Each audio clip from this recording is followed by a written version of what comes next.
Começa agora um programa que traz tudo sobre o livro mais lido em todos os tempos. Apresentamos O Som do Livro.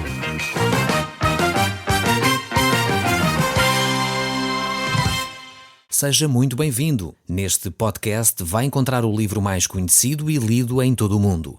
Vamos levá-lo numa viagem pela história da humanidade. Este é um audiolivro para si, para a sua família e sociedade em geral. Contextualização e comentários de Paulo Chaveiro. Eu sou Paulo Chaveiro e nós hoje estamos de volta ao Novo Testamento e estamos a olhar para a primeira epístola que João escreveu. Portanto, não estamos a falar do Evangelho de São João. É um erro comum que muitas vezes se comete, pensar que estamos a falar do Evangelho, mas não. O apóstolo João escreveu vários livros, um deles, sem dúvida, foi o Evangelho, mas também escreveu cartas e escreveu o livro da Revelação, o livro de Apocalipse. Então, estamos neste momento a analisar as cartas que João escreveu. Estamos no capítulo 2 da primeira carta que João escreveu e vamos olhar para o verso 12, desde logo, porque temos aqui versos extremamente interessantes para nós podermos meditar. Diz então assim a palavra do nosso Deus: Filhinhos, eu vos escrevo porque os vossos pecados são perdoados por causa do seu nome. Aqui temos um texto extremamente importante, é um pilar da fé cristã. Vemos que a nossa relação com Deus baseia-se no nome de Jesus Cristo. Nós temos muitas graças a dar a Deus pelo facto de Ele tornar esse nome tão eficaz e tão efetivo que realmente purifica a nossa vida, limpa a nossa vida e traz uma paz de espírito tremenda. Muitas vezes as pessoas vivem atormentadas, com sentimentos de culpa, com ansiedades e nem sabem a razão porque é que estão a viver isso.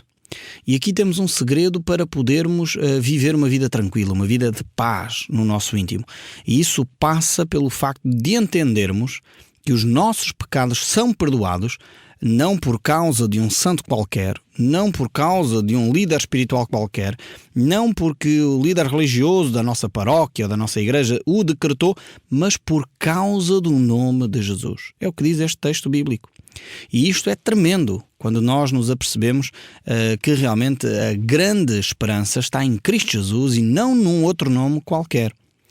É exatamente isso que o apóstolo Pedro, muito convicto desta verdade, nos descreve quando ele faz aquele discurso no livro dos Atos, no capítulo 4, o verso 11 e 12, ele diz assim: Esse Jesus é a pedra rejeitada por vós, os construtores, o qual Deus tornou pedra angular, e não há salvação em nenhum outro, porque debaixo do céu não existe nenhum nome dado entre os homens pelo qual importa que sejamos salvos.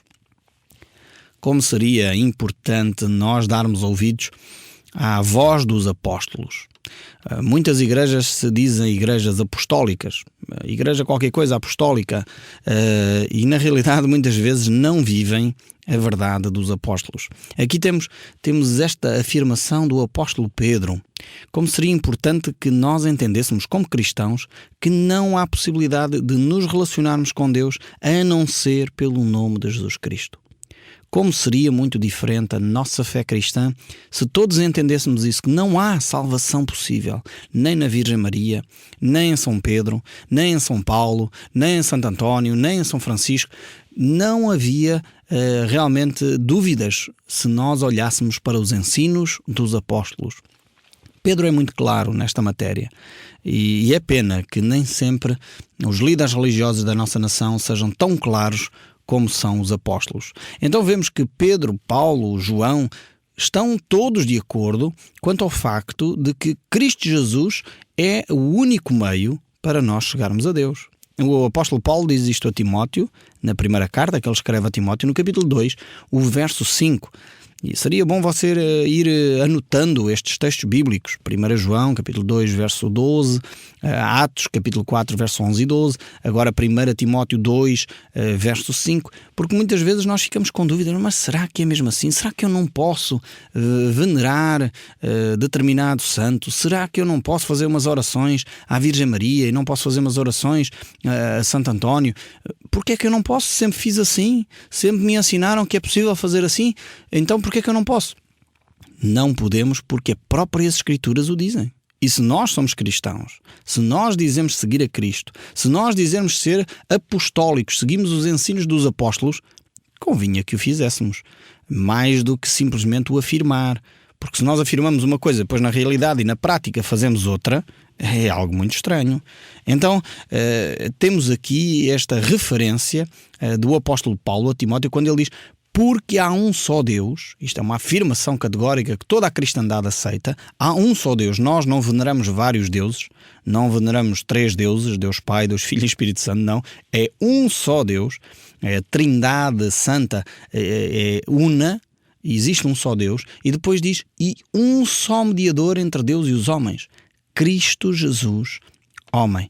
Vemos aqui esta afirmação do apóstolo Paulo claramente demonstrando que não há possibilidade de um outro intermediário, não há possibilidade de mais nenhum mediador a não ser a pessoa de Jesus Cristo. Aliás, o próprio Senhor Jesus Cristo nos afirma isso, que nós devemos orar ao Pai em seu nome. Se nós pedirmos alguma coisa em seu nome, o Pai nos concede. Então eu fico confuso, desculpa-me a minha franqueza, a minha abertura, enfim, estar a falar convosco assim tão transparentemente, mas faz-me alguma confusão como é que depois dos ensinos tão claros das Escrituras ainda há cristãos que possam pensar que é possível fazer orações a outros seres que não a Deus Pai em nome de Jesus Cristo. Nós somos um povo muito burocrático, isso é um facto. E até na religião nós queremos criar burocracia. Então eu tinha uma senhora amiga, que dizia: não, Paulo, eu faço esse tipo de oração porque eu peço à Virgem Maria, porque ela depois vai pedir a Jesus e depois Jesus então vai pedir ao Pai. Ou então eu peço ao apóstolo Pedro porque ele é amigo da Virgem Maria e a Virgem Maria pode interceder. E eu dizia: mas, cara amiga, como é que é possível isso? Então a Bíblia diz claramente que nós como cristãos temos que orar em nome de Jesus Cristo. Para que é que nós criamos tantos departamentos, tantas burocracias, tantos gabinetes? Isto parece quase a administração pública. Para chegarmos a falar com o presidente da Câmara, nós temos que passar por 50 gabinetes e preencher 200 formulários. Temos que perceber que a vida espiritual é bem mais simples. E nós temos que entender, acima de tudo, mais do que a simplicidade da vida espiritual, temos que entender o que as Escrituras nos dizem. E as Escrituras mostram claramente que através de Cristo Jesus nós temos o perdão dos nossos pecados. Através de Cristo Jesus nós podemos ter acesso ao Pai e não precisamos de complicar a nossa vida espiritual. E quando alguém começa a trazer novas realidades, nós como cristãos temos que estar atentos, porque contraria as Escrituras, independentemente do rótulo que lá tenha à frente. Muitas comunidades que se dizem evangélicas ou protestantes, por vezes querem utilizar o pastor, ou o líder espiritual, ou o apóstolo, como intermediário. Se a oração do pastor for feita, então aquilo já é mais abençoado. E depois outras comunidades católicas têm de facto os seus quês também, em como têm os seus santos para rogar a Jesus. Nós temos que olhar para as Escrituras e deixar de idolatrar os seres, sejam pastores, apóstolos, São Santo Pedro, São Paulo. Temos que deixar de lado as coisas que as Escrituras nos dizem para deixar de lado e olhar simplesmente para a Bíblia. Eu sei que alguns dos nossos ouvintes talvez estão a ficar chocados comigo, mas eu não posso deixar de dizer aquilo que a Bíblia diz. Vocês já me conhecem, sabem a minha frontalidade, sabem a minha transparência ao falar das coisas. Portanto, e vocês sabem que eu não poderia dizer uma coisa diferente daquilo que a Bíblia diz.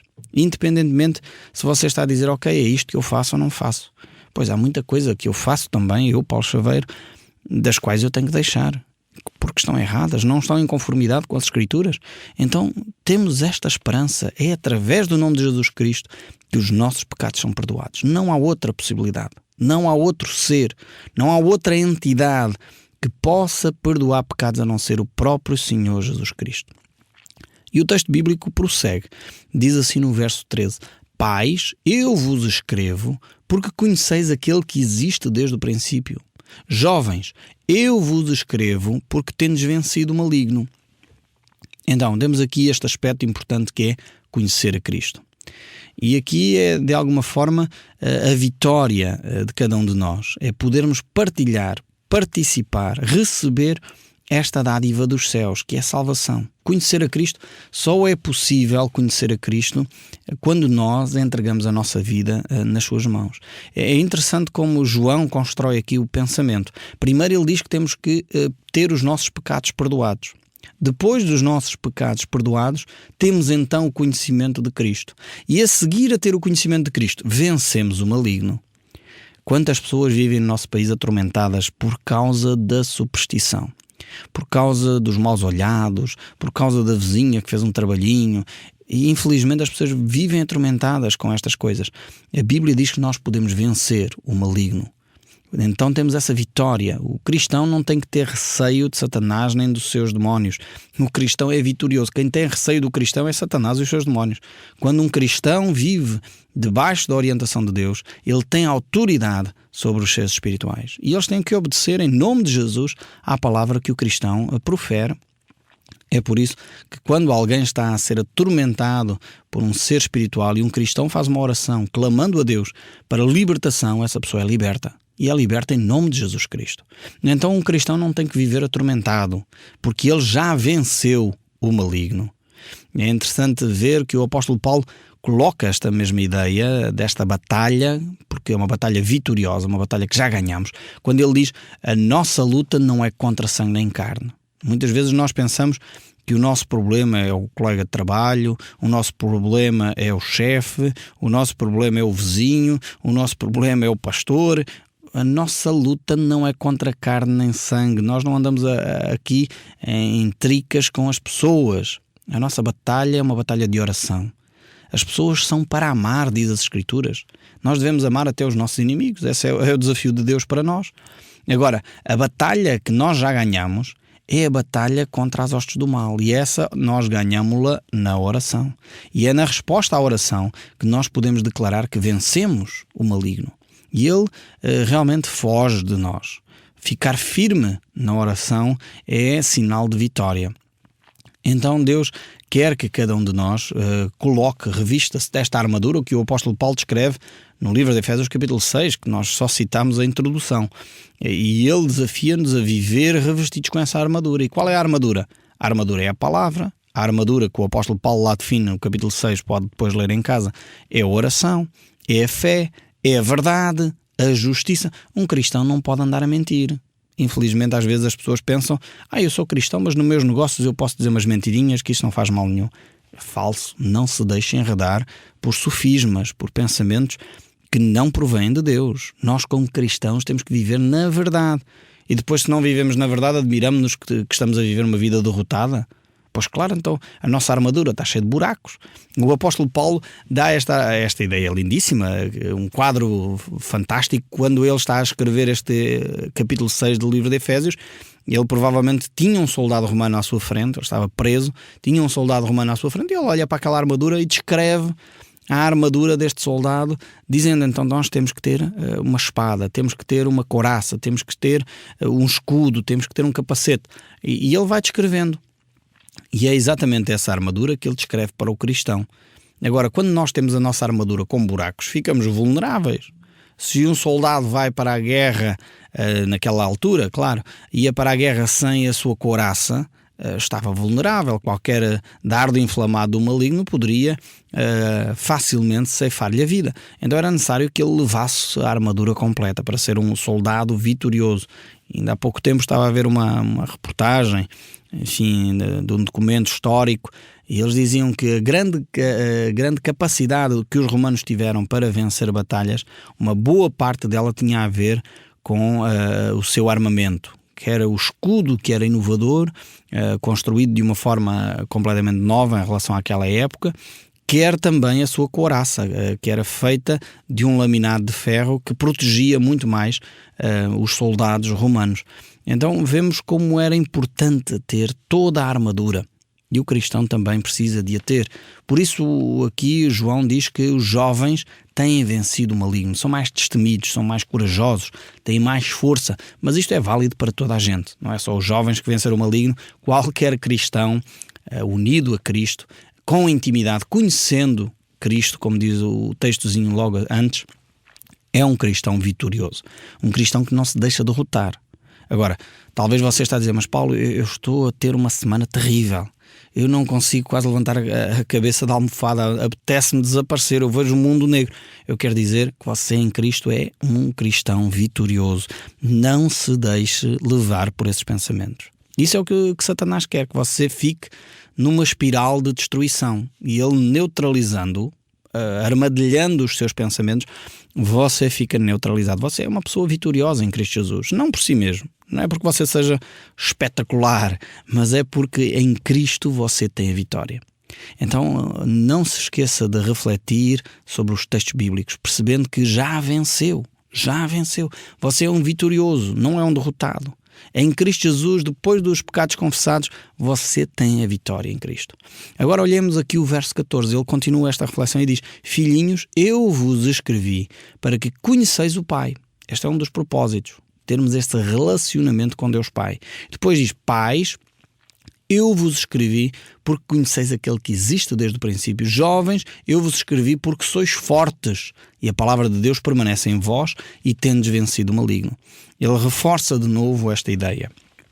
E aqui ele refere-se de novo aos filhinhos, pais e jovens, como se fosse a 3 faixas etárias diferentes.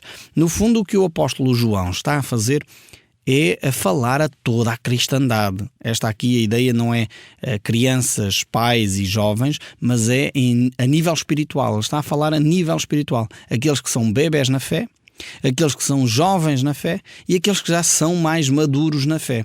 Então temos estes 3 níveis de caminhada espiritual. E é importantíssimo nós percebermos isto. Porque às vezes a pessoa começa a sua caminhada espiritual e pensa, pois, mas eu ainda aceito um pouco de Deus. É normal, se você é um filhinho, se você é um bebê na fé, é natural que conheça ainda pouco de Deus. Mas se você já é um jovem na sua caminhada cristã, então realmente você tem força, tem genica, tem coragem para enfrentar, para avançar. Se você é uma pessoa madura na fé, então você realmente tem esse conhecimento de Deus. Deve ser de facto essa pessoa que traz harmonia, traz balanço, equilíbrio à vida da comunidade. Não podemos querer saltar etapas. Ou ficar demasiado angustiado porque realmente não cresço. Agora, é grave se você já deveria ser um pai na fé e ainda continua um bebê. O apóstolo Paulo aí também tem recomendações, porque há pessoas que pela caminhada cristã já há 20 anos são cristãos, mas continuam a ser filhinhos, continuam a ser bebés na fé. Não pode ser. Temos que crescer, deixar Deus agir em nós, mostrar de facto o nosso crescimento espiritual pelo conhecimento que temos de Deus, pelo conhecimento que temos de Deus Pai, de Deus Filho, como diz o texto bíblico aqui. Depois ele prossegue esta reflexão e diz assim no verso 15: Não ameis o mundo, nem as coisas que há no mundo. Se alguém amar o mundo, o amor do Pai não está nele. Porque tudo o que há no mundo, a concupiscência da carne, a concupiscência dos olhos e a soberba da vida, não procede do Pai, mas procede do mundo. Aqui temos um texto extremamente interessante, mas com palavras um pouco complicadas. Palavras que habitualmente nós não utilizamos na nossa linguagem, no dia-a-dia. Eu vou tentar desdobrar isto para nós percebermos um pouco o que é que o autor nos está a querer transmitir. Primeiro vemos que o apóstolo aqui não se está a referir de forma alguma ao mundo físico, às plantas, às florestas, aos animais, à natureza. Não, ele não está a dizer não amem isto, vamos destruir a natureza. Não tem nada a ver com isto, atenção. Antes, pelo contrário, a Bíblia mostra claramente, e nós estivemos a estudar há pouco tempo o livro de Jonas, e no final é lindíssimo como termina aquele livro, quando Deus diz que teve misericórdia daquele povo, mais de 120 mil almas que não sabiam discernir entre a mão direita e a mão esquerda, e muitos animais. Vejamos como Deus se preocupa com a criação. E nós temos que ter essa preocupação. Num período da história da humanidade em que a poluição está a destruir a nossa natureza, nós cristãos temos que ser os primeiros, na linha da frente, a nos preocuparmos com o cuidar da natureza. Então o texto bíblico não está a dizer que nós não devemos amar a natureza, não é isso. O que a Bíblia diz aqui quando se refere a mundo significa este sistema corrupto, egoísta, individualista, orgulhoso, déspota, em que muitas vezes a pessoa está centrada em si mesmo. E é disto que a Bíblia diz que nós não devemos amar. Não podemos querer viver com este padrão de vida. onde a pessoa quer subir a todo custo, espezinhando tudo e todos, para chegar ao topo, ser iluminado pelos holofotes do público. E é este tipo de atitude que a Bíblia condena severamente. Não devemos amar este tipo de atitude egoísta, este tipo de atitude individualista. Eu quero tudo para mim, eu quero ser a pessoa mais rica do mundo. É por isso que o Euromilhões e os Totolotes e Totobolas andam por aí a crescer de uma forma exponencial. Porquê? Porque toda a gente quer ficar rica ao mesmo tempo. Toda a gente quer só para si a riqueza. E então acham aquilo fantástico. É este tipo de sistema que a Bíblia diz para nós não amarmos. Não andarmos atrás desta mentalidade do ter, sem percebermos que o importante é ser. E quando nós não percebemos esta realidade, então caímos neste sistema que é amar o mundo. Então a Bíblia é muito clara dizendo que se nós fazemos isso, então o amor do Pai não está em nós. Porque o amor do Pai é algo que nos leva a preocupar com o próximo. É algo que nos leva a olhar para fora de nós. Então não podemos dizer que somos de Cristo e ao mesmo tempo ter esta paixão ardente pelas coisas que o mundo oferece. Então temos que ter esta percepção do que é que significa então aqui a palavra mundo. Eu espero que fique claro o que é que ela quer dizer. Depois temos aqui esta ideia interessante que já a Bíblia nos tem dado em termos da reflexão desta primeira carta, que no fundo é quase como um lugar santíssimo do Novo Testamento. Alguém disse um dia que poderia-se dividir o Novo Testamento desta forma, e é uma forma interessante. Diz, na Epístola aos Romanos nós aprendemos a sair do lugar da escravidão. E é verdade, o livro de Romanos é um livro que nos mostra como viver livres. No livro de Efésios nós temos uma maneira de entrar num banquete, numa festa que nos é oferecida. No livro de Hebreus ele aponta-nos para o trono da graça e nós podemos entrar com confiança nesse lugar. E aqui a Epístola de João nos apresenta a forma de sermos realmente filhos de Deus, como nós podemos desfrutar da intimidade com Deus. Então realmente é uma forma interessante de olhar aqui para o texto bíblico. Então percebamos esta grande realidade que é podermos viver uma vida santa, uma vida afastado daquilo que é contrário à vontade de Deus. Mas temos que amar a humanidade. A própria palavra de Deus nos diz: Deus amou o mundo de tal maneira que deu o seu Filho unigênito para que todo aquele que nele crê não pereça, mas tenha a vida eterna. Usa a mesma palavra mundo, traduzida para o português, mas significa amar a humanidade. Nós não podemos amar o sistema mundial de corrupção, mas devemos amar as pessoas. E realmente este é o grande desafio das Escrituras. O Som do Livro, uma produção da Rádio Transmundial de Portugal.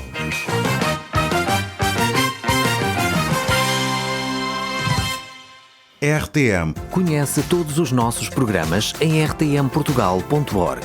Uma produção da Rádio Transmundial de Portugal.